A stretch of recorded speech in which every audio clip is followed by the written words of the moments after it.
नमस्कार, आपका स्वागत है। दोस्तों, घर में टूटी हुई झाड़ू रखने से क्या होता है? घर में झाड़ू खड़ी करके रखने से क्या होता है? क्या होता है रात को झाड़ू लगाने से?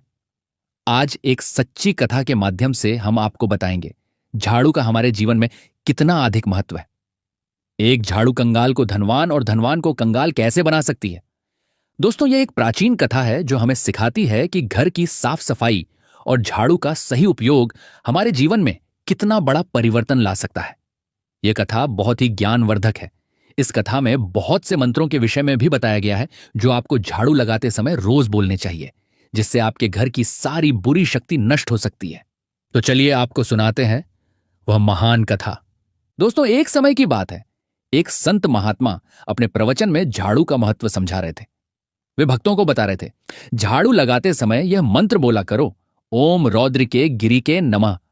इसका अर्थ है हे दुर्गा स्वरूपिणी देवी, आपके गिरि नामक स्वरूप को प्रणाम है।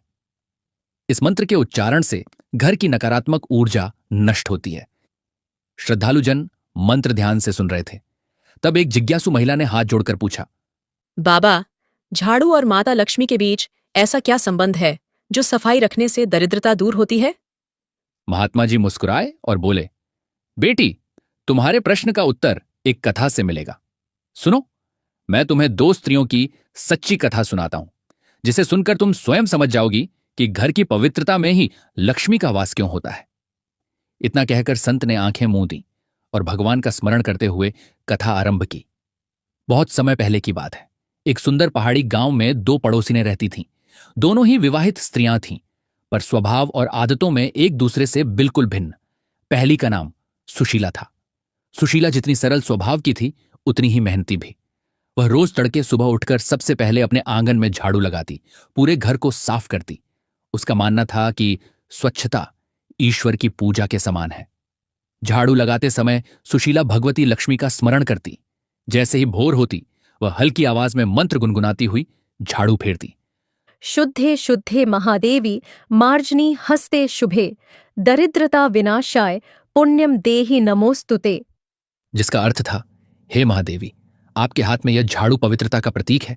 इससे दरिद्रता का नाश हो और हमें पुण्य प्राप्त हो। सचमुच झाड़ू लगाते समय सुशीला को लगता मानो वो अपने घर के साथ साथ अपने मन की गंदगी भी साफ कर रही है। दूसरी पड़ोसन का नाम था मीना। मीना सुशीला की ही उम्र की थी, लेकिन स्वभाव इसके विपरीत। वह काफी आलसी और लापरवाह थी। सुबह देर तक सोना, घर का काम टालना और साफ सफाई से जी चुराना उसकी आदत थी।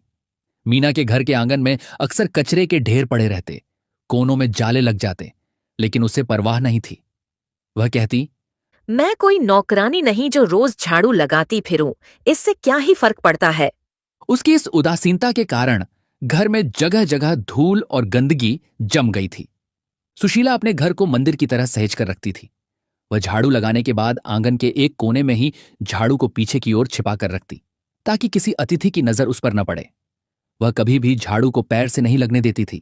अगर गलती से उसका पैर झाड़ू को छू जाता तो वह तुरंत हाथ जोड़कर क्षमा करना माता कहकर माफी मांग लेती। उसे बचपन से उसकी मां ने सिखाया था कि झाड़ू में लक्ष्मी का वास है, इसका अनादर नहीं करना चाहिए। उधर मीना का हाल बिल्कुल उलट था। वह झाड़ू को कभी भी कहीं भी फेंक देती।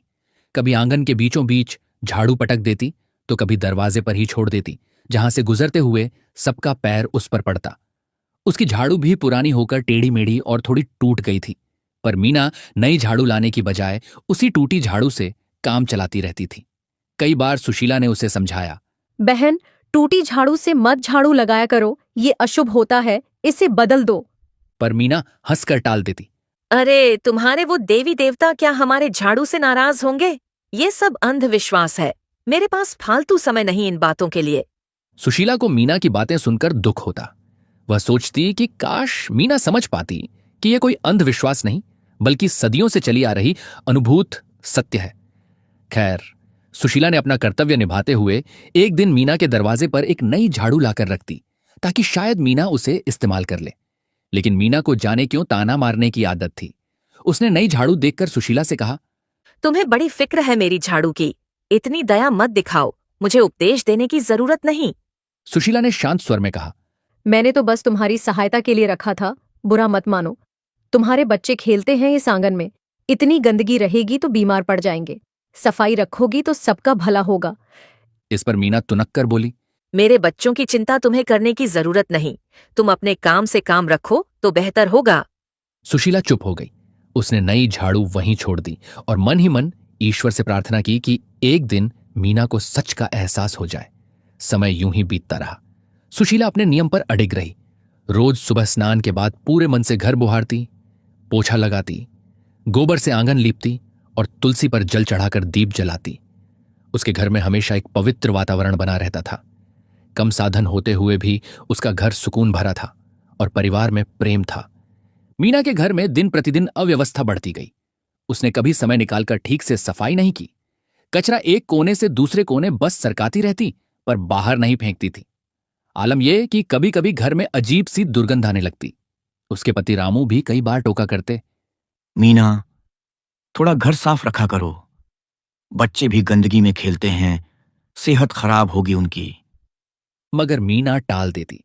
आपको कुछ दिखता नहीं? मैं दिन भर काम करती हूँ, थक जाती हूँ। आपको सफाई की इतनी चिंता है तो खुद ही कर लिया करो। पति बेबस हो जाता। कमाई के लिए खेत मजदूरी करके शाम को लौटता, फिर घर का काम भी वहीं करे, यह सोचकर चुप रह जाता। धीरे धीरे फर्क दिखने लगा। सुशीला के घर जहां बरकत धीरे धीरे बढ़ रही थी, मीना के घर तंगी और मुसीबतें दस्तक देने लगीं। सुशीला का पति श्याम एक साधारण नौकरी करता था। आय ज्यादा नहीं थी, मगर उनके खर्चे सुचारू चल रहे थे। उल्टा कभी कभी अचानक अन्न या धन का आगमन हो जाता। एक बार की बात है, सुशीला को झाड़ू लगाते लगाते आंगन में एक चमकता हुआ सिक्का मिला। उसने वो सिक्का उठाकर साफ किया तो देखा कि वह शुद्ध सोने का प्राचीन सिक्का था। हैरान होकर उसने वह सिक्का घर के मंदिर में मां लक्ष्मी के चरणों में रख दिया और पति से परामर्श किया। उन्होंने ईमानदारी रखते हुए अगले दिन गांव के प्रधान को वह सिक्का सौंप दिया, क्योंकि शायद किसी कीमती चीज के खोने की खबर आई थी। प्रधान ने उनकी ईमानदारी से खुश होकर इनाम स्वरूप उन्हें कुछ धनराशि दी। सुशीला और श्याम ने वह धन जरूरतमंदों में बांट दिया और थोड़े से पैसे से घर के लिए राशन ले आए। सुशीला ने कहा, यह माँ लक्ष्मी की कृपा है जो हमें थोड़ी समृद्धि मिली। हमें इसका सदुपयोग करना चाहिए। उनकी इस भलमनसाहत से गांव में सब प्रभावित हुए। वहीं दूसरी ओर मीना के घर अनचाहे खर्चे बढ़ने लगे। उसके बच्चे बार बार बीमार पड़ने लगे। कभी बड़े बेटे को खांसी जुकाम हो जाता तो कभी छोटी बेटी को बुखार। डॉक्टर पर पैसे खर्च होते गए। घर में पहले से ही आमदनी कम थी, उस पर यह खर्चा बढ़ा तो घर का बजट गड़बड़ा गया। एक दिन तो हद हो गई। मीना के घर से जुड़ी एक विचित्र घटना घटी। उस शाम सूरज ढल चुका था, अंधेरा गहरा होने लगा था। मीना के बच्चे आंगन में खेलते खेलते घर के अंदर आ गए थे। रामू काम से लौटा नहीं था। मीना रसोई में खाना बनाने की तैयारी कर रही थी। इतने में अचानक उसे आंगन से कुछ फुसफुसाहट की आवाज सुनाई पड़ी। वह चौंकी। इस समय वहां कौन हो सकता है? बच्चे तो अंदर ही हैं। उसने धीमे कदमों से खिड़की से झांककर बाहर देखा। धुंधलके में आंगन के कोने में जहां टूटी पुरानी झाड़ू पड़ी थी, उसे एक अजीब सी परछाई दिखाई दी। मीना की सांसें तेज हो गईं। उसने ध्यान से देखा। एक वृद्ध औरत की आकृति झाड़ू के पास बैठी हुई थी। उस औरत के बाल बिखरे हुए, लंबे और धूल धूसरित थे। उसके वस्त्र मैले कुचैले लाल रंग के थे। आंखें अंगारों की तरह लाल चमक रही थीं। उसका चेहरा इतना डरावना था कि मीना का खून जमा जाए। वह कुशलता से पहचान नहीं पा रही थी कि यह असली कोई जीव है या छाया, पर उस आकृति की उपस्थिति से सारा आंगन जैसे ठंडा पड़ गया था। मीना ने हिम्मत जुटाकर पूछा, कौन है वहां? लेकिन जवाब में एक भयानक कर्कश हंसी सुनाई दी। वह औरत जैसी परछाई धीरे से उठी और लड़खड़ाते कदमों से झाड़ू को उठाकर सहलाने लगी। फिर उसकी भारी आवाज गूंजी, मुझे मेरे घर से क्यों निकालना चाहती हो? मैं तो यहीं रहूंगी। इतना कहकर वह छाया स्त्री जोर से हंसी। उसकी हंसी में ऐसा विषाद और रोष था कि मीना का कलेजा कांप उठा। अचानक वह परछाई हवा में लहराकर उठी और घर के दरवाजे की ओर बढ़ने लगी। मीना भय से चीखना चाहती थी, पर आवाज गले में अटक गई। उसने तुरंत दरवाजा अंदर से बंद कर लिया और भगवान का नाम जपने लगी। परछाई ने दरवाजे पर जोर से दस्तक दी। बच्चे घबराकर रोने लगे और आकर मीना से चिपक गए। मीना ने थरथराते हुए दरवाजे के पार सुना। वह स्त्री बड़बड़ा रही थी, मुझे मत रोको, इस घर में मेरा अधिकार है। कुछ मिनट बीते, फिर सब शांत हो गया। न दस्तक, न आवाज। अंदर सहमी हुई मीना दीवार से लगी खड़ी थी। बच्चे उसके आंचल में दुबके थे। उसका दिल जोर जोर से धड़क रहा था। थोड़ी देर बाद हिम्मत करके उसने खिड़की से फिर झांक कर देखा। अब बाहर कोई नहीं था, सिर्फ उस कोने में पड़ी हुई झाड़ू दिखाई दे रही थी। लेकिन वह टूटी झाड़ू भी अब सीधी खड़ी थी, मानो किसी ने उसे आंगन के बीचों बीच खड़ा कर दिया हो। यह देख मीना की घिघी बंध गई। भय और भ्रम से उसकी आंखों में आंसू भर आए। उसे समझ नहीं आया कि यह कोई प्रेत था या उसकी आंखों का धोखा, पर जो भी था उसने मीना को अंदर तक हिला दिया। उसी घड़ी दरवाजे पर फिर दस्तक हुई। इस बार सचमुच कोई इंसान ही था। आवाज आई, मीना, दरवाजा खोलो, मैं श्याम हूं। यह सुशीला के पति श्याम की आवाज थी। मीना ने दरवाजा खोला। श्याम और सुशीला दोनों हाथों में लालटेन लिए खड़े थे। उन्होंने देखा कि मीना बदहवास सी लग रही है और बच्चे रो रहे हैं। सुशीला तुरंत अंदर आई और मीना को गले लगाकर सांत्वना देने लगी। क्या हुआ बहन, तुम इतनी घबराई हुई क्यों हो? मीना कुछ बोल नहीं पा रही थी, बस सुबक सुबक कर रोए जा रही थी। श्याम ने चारों ओर नजर डाली और पूछा, तुमने दरवाजा अंदर से क्यों बंद कर रखा था? हम काफी देर से खटखटा रहे थे। मीना ने अपने आंसू पोंछे। उसकी हालत देख सुशीला ने बच्चों को गोद में लेकर चुप कराया और पास ही चारपाई पर बैठा दिया। पानी का लोटा लाकर मीना को दिया। कुछ घूंट पानी पीने के बाद मीना की जान में जान आई। उसने थरथराते स्वर में बताया, आंगन में वहां कोई थी, एक डरावनी बुढ़िया जैसा साया झाड़ू के पास। वह बोलते बोलते फिर रो पड़ी। सुशीला चौंक उठी। बुढ़िया झाड़ू के पास? उसने बाहर झांक कर देखा। लालटेन के उजाले में टूटी झाड़ू आंगन में खड़ी हुई दिखी। सुशीला हैरान रह गई। अरे, ये झाड़ू किसने सीधी खड़ी कर दी? तुमने रखी थी ऐसे? मीना ने सिर हिलाकर ना में उत्तर दिया। नहीं, मैंने तो उसे हाथ भी नहीं लगाया, पता नहीं कैसे। वह फिर सिसकने लगी। श्याम स्थिति कुछ समझ गया था। वह भले ही ज्यादा धार्मिक व्यक्ति नहीं था, पर उसने भी बचपन से बड़ों से सुना था कि गंदगी में दरिद्रा देवी का वास होता है। उसने गंभीर स्वर में कहा, देखो मीना बहन, शायद तुमको भरोसा ना हो, पर मुझे लगता है तुम्हारे घर की दुर्दशा देखकर दरिद्रता ने ही कोई रूप लेकर तुम्हें डराया है। तुमने अपना घर कितना गंदा और अव्यवस्थित कर रखा है। मैं कोई अंधविश्वास की बात नहीं कर रहा, पर यह सच है कि जहां गंदगी होती है वहां बुरी शक्तियां आकर्षित होती हैं। तुम्हें तुरंत सफाई करके इस नकारात्मकता को दूर करना चाहिए। सुशीला ने मीना का हाथ थामकर सहमति में सिर हिलाया। वो ठीक कह रहे हैं। हमने बचपन से सुना है कि लक्ष्मी जी को सफाई प्रिय है और उनकी बहन अलक्ष्मी को गंदगी। जिस घर में गंदगी रहती है वहां दरिद्रता सदा वास करती है। शायद आज जो भी हुआ वह इसीलिए हुआ कि तुम्हें चेतावनी मिले। सुशीला ने इधर उधर देखा और बोली, अभी रात काफी हो गई है। ऐसा करो, तुम बच्चे लेकर हमारे घर चलो। आज की रात वहीं रुक जाओ, तुम्हारा मन भी शांत हो जाएगा। सुबह हम मिलकर तुम्हारा घर साफ करेंगे। हाँ? मीना इस अपनत्व पर फिर रो पड़ी। बहन, मैं तुम्हें सारा समय ताने देती रही, तुम्हें रोकती रही सफाई करने से, और तुम हो कि मेरे लिए इतना कर रही हो। मैं कितनी अभागी थी जो तुम्हारी बात नहीं मानी। सुशीला ने उसके आंसू पोंछे। पिछली बातों को भूल जाओ। ईश्वर ने चाहा तो सब ठीक हो जाएगा। अभी चलो हमारे घर। उस रात मीना अपने दोनों बच्चों को लेकर सुशीला के घर सोने चली गई। सुशीला ने प्रेम पूर्वक उनके खाने पीने का प्रबंध किया। मीना मन ही मन लज्जित थी और कृतज्ञ भी। उसने अनुभव किया कि सुशीला के घर का वातावरण कितना शांत और सुखद है, मन को सुकून देने वाला। वही गांव, वही माहौल, लेकिन अंतर सिर्फ इतना कि यहां हर चीज साफ सुथरी और सुव्यवस्थित थी। मंद दीपक जल रहा था और तुलसी के पास अगरबत्ती की भीनी सुगंध फैली थी। मीना को बरसों बाद जैसे आत्मिक शांति का अनुभव हुआ। उसे अपनी भूल पर पछतावा होने लगा। उस रात जब सब सो गए, मीना की आंखों से आंसू बहते रहे। वह पहली बार ईश्वर से सच्चे हृदय से प्रार्थना कर रही थी। हे भगवान, मुझे क्षमा करो। मैंने आलस और अज्ञान में अपने परिवार को कितना कष्ट दिया। अब मुझसे ये भूल नहीं होगी। माँ लक्ष्मी, मुझ पर दया करो और मेरा घर छोड़कर मत जाओ। प्रार्थना करते करते न जाने कब मीना को नींद आ गई। अगली सुबह भोर से पहले ही सुशीला जाग गई। उसने स्नान कर अपनी पूजा संपन्न की और फिर धीरे से मीना को जगाया। मीना भी आज जल्दी उठने को तैयार थी। उसने अनुभव किया कि जल्दी उठकर स्नान करके कितनी ताजगी महसूस होती है। दोनों स्त्रियां मिलकर सबसे पहले मीना के घर की सफाई करने में जुट गईं। सुशीला ने एक पल भी यह एहसास नहीं होने दिया कि वह पराई गृहस्थी की सफाई कर रही है। वो पूरे प्रेम से ऐसे कर रही थी मानो अपना ही घर हो। मीना को आश्चर्य हुआ कि घर की सफाई करना इतना भी मुश्किल काम नहीं था। कुछ ही देर में ढेरों कचरा इकट्ठा हो गया था जिसे अब तक वह नजरअंदाज करती आई थी। सुशीला ने झाड़ू उठाते समय मुस्कुराकर मीना को याद दिलाया, लो बहन, पहले इस झाड़ू का आदर से पूजन कर लेते हैं। सुशीला ने एक थाली में थोड़ी हल्दी कुमकुम और फूल लाकर झाड़ू पर लगाया और दिया दिखाकर प्रणाम किया। उसने धीमे स्वर में मंत्र बोला, क्षुत पिपा सामलां ज्येष्ठाम लक्ष्मीं नाश्याम्यहम् अभूतिम समृद्धिम च सर्वाम निर्नुद्ध में गृहात। इसका अर्थ उसने मीना को समझाया।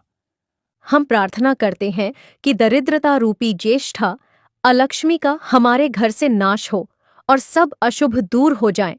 मीना ने हाथ जोड़कर माथा झुकाया और अश्रुपूर्ण नेत्रों से अपने घर के द्वार पर खड़ी होकर आसमान की ओर देखा, मानो वह मां लक्ष्मी से आशीर्वाद मांग रही थी कि आज से उसके जीवन में पवित्रता और समृद्धि का प्रकाश भर दें। फिर सुशीला और मीना ने मिलकर घर के कोने कोने में झाड़ू लगाया। झाड़ू चलते समय उड़ती धूल में मीना को अजीब संतोष महसूस हुआ, मानो वर्षों से रुकी हुई रुकावटें आज हटती जा रही हों। उन्होंने सारा कचरा बाहर इकट्ठा करके फेंक दिया, घर के जाले उतारे, बर्तन साफ किए, फर्श पानी से धोया। दोपहर तक मेहनत करके दोनों ने पूरा घर चमका दिया। अब मीना का घर किसी नए घर जैसा लग रहा था, साफ, उजला और तरोताजा। कमरों में धूप और हवा भरकर जैसे सारी नकारात्मक ऊर्जा भी उड़ गई। जब सब काम हो गया तो सुशीला ने तुलसी के सामने दीपक जलाकर लक्ष्मी जी की आरती गाई। मीना भी आरती में पूर्ण भाव से शामिल हुई। उसने हृदय से मां लक्ष्मी को अपने घर वापस आने का निमंत्रण दिया। सुशीला ने अंत में मीना को वही नई झाड़ू भेंट की जो पिछली बार वह छोड़ गई थी। मीना ने विनम्रता से उस झाड़ू को दोनों हाथों से ग्रहण किया और उसकी पूजा की। उसने प्रतिज्ञा की कि वह आज से रोज सुबह स्नान करके इसी झाड़ू से अपने घर आंगन को ऐसे ही स्वच्छ रखेगी और कभी भी गंदगी को जमने नहीं देगी। देखते ही देखते बदलाव दिखाई देने लगा। उसी शाम जब रामू काम से लौटा तो घर का रूप देखकर अवाक रह गया। हर चीज चमक रही थी। बच्चे भी नहा धोकर साफ कपड़ों में खेल रहे थे। वातावरण में एक अजीब सी सकारात्मक शांति थी। रामू ने हैरानी से पूछा, ये किसने कर दिखाया? मीना की आंखें छलछला उठीं। उसने पास खड़ी सुशीला की ओर कृतज्ञता से देखा और बोली, हम दोनों ने मिलकर किया और आगे से मैं हर दिन खुद ये करूंगी। रामू को अपनी आंखों पर भरोसा नहीं हुआ, पर बहुत खुशी हुई कि उनकी पत्नी में यह परिवर्तन आया है। उसने सुशीला को धन्यवाद दिया। सुशीला ने हंसते हुए कहा, भैया, मैं कुछ नहीं, ये सब मीना ने अपने परिवार के प्यार के लिए किया है। अब यह खुद अपने घर की लक्ष्मी बन गई है। उन पलों में मीना के चेहरे पर जो संतोष था वह अनमोल था। पहली बार उसे एहसास हुआ कि एक गृहिणी का धर्म सिर्फ खाना पकाना ही नहीं, घर को साफ और पुण्य का स्थल बनाना भी है। जिस घर को वह अब तक बोझ समझकर उपेक्षित कर रही थी, वही घर उसका परिजन है, जिसमें उसके परिवार का सुख भविष्य समाया है। उसकी आंखों से कृतज्ञता के आंसू बह निकले। उसने सुशीला का हाथ पकड़कर कहा, तुमने मुझे अज्ञान के अंधेरे से निकाला है बहन। मैं हमेशा तुम्हारी ऋणी रहूंगी। उस रात मीना के परिवार ने चैन की नींद सोई। बच्चों की तबीयत भी जैसे चमत्कारिक रूप से सुधरने लगी। कुछ ही दिनों में वे हंसते खेलते पूरी तरह स्वस्थ हो गए। घर में बरकत लौटने लगी। रामू को गांव के पास के कस्बे में एक बेहतर मजदूरी मिलने लगी, जिससे आमदनी बढ़ गई। मीना ने भी घर में 2 गाय भैंस पाल ली, क्योंकि अब उसका मन घर संवारने में लगता था। रोज सवेरे उठकर वह गौं को चारा डालती, पूरे आंगन में गोबर से लिपाई कर शुभ स्वस्तिक बनाती और झाड़ू बुहारू करती, तुलसी को जल देती, दिया जलाती और प्रभु का स्मरण करती। घर में मानो लक्ष्मी जी ने स्थायी डेरा डाल लिया। ऐसा सभी पड़ोसी कहने लगे थे, क्योंकि मीना का परिवार अब सुखी और प्रसन्न था। एक दिन कुछ सप्ताह बाद गांव में वही संत महात्मा दोबारा पधारे, जिनका प्रवचन सुनने पहले भी गांव वाले गए थे। इस बार मीना खुद दौड़ी दौड़ी उनके पास पहुंची। संत ने उसे पहचाना और पूछा, बेटी, तुम्हारे चेहरे पर आज नया तेज है, क्या बात है? मीना ने संत के चरण पकड़ लिए और भावुक होकर बोली, बाबा, अब मैं समझ गई हूँ कि घर की पवित्रता और माँ लक्ष्मी की कृपा में क्या संबंध है। आपने ठीक कहा था, जिन स्त्रियों का स्वभाव आलसी, गंदा और कलहपूर्ण होता है, वहां लक्ष्मी नहीं ठहरती। मैं भी वैसी ही बन गई थी, लेकिन अब मैं बदल गई हूँ। मैंने अपना घर मंदिर जैसा बना लिया है और अब हमारे कष्ट दूर हो रहे हैं। संत ने प्रसन्न होकर आशीर्वाद दिया, सदा सुखी रहो पुत्री। याद रखो, जो स्त्री क्षमाशील है, सच्चरित्र है, घर को स्वच्छ रखती है और परिवार में प्रेम बांधकर रखती है, वह सच में घर की लक्ष्मी स्वरूपा होती है। ईश्वर ने तुम्हें सद्बुद्धि दी, इसके लिए भगवान का धन्यवाद करो। मीना की आंखों में कृतज्ञता के आंसू थे।